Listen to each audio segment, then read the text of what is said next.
జగన్ ధనదాహానికి అడ్డొస్తే తల్లైనా చెల్లైనా బాబాయ్ అయినా ఒకటేనని జలవనరుల శాఖ మంత్రి నిమ్మల రామానాయుడు ధ్వజమెత్తారు. జగన్ క్రిమినల్ రాజకీయాలను వైసీపీ కార్యకర్తలు గ్రహించాలని పిలుపునిచ్చారు. కడపలో 100 కోట్ల ఆస్తి కోసం జగన్ సన్నిహితుడు నిత్యానందరెడ్డి సొంత పార్టీకి చెందిన పెద్ద దస్తగిరినే హత్య చేశారని గుర్తు చేశారు.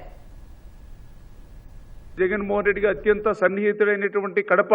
మాజీ డిప్యూటీ మేయర్ నిత్యానందరెడ్డి తన 100 కోట్ల రూపాయల రియల్ ఎస్టేట్ లావాదేవీలకు అడ్డుగా ఉన్నాడనేటువంటి ఉద్దేశంతో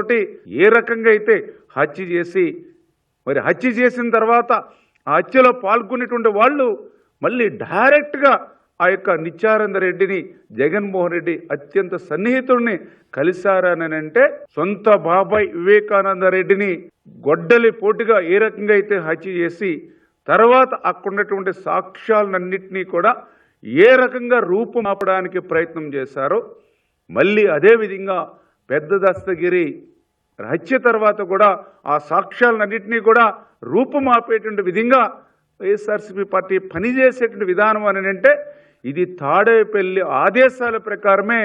ఇటువంటి హత్యా ప్రయత్నాలు జరుగుతున్నాయని సొంత పార్టీ కార్యకర్త హత్యకు గురవుతే మరి వాళ్ళ పత్రిక ఉంది, ఒక కరపత్రిక, కనీసం కార్యకర్తని పెద్ద దస్తగిరిని ఎక్కడ కూడా ఉదహరించలేకపోయింది అని అంటే పాము గుడ్లను పెట్టి తన గుడ్లు తానే పాము ఏ రకంగా అయితే మింగేస్తుందో అదే రకంగా జగన్మోహన్ రెడ్డి భవిష్యత్తులో ఆంధ్రప్రదేశ్ రాష్ట్రంలో స్థానం లేకుండా చేయవలసిన బాధ్యత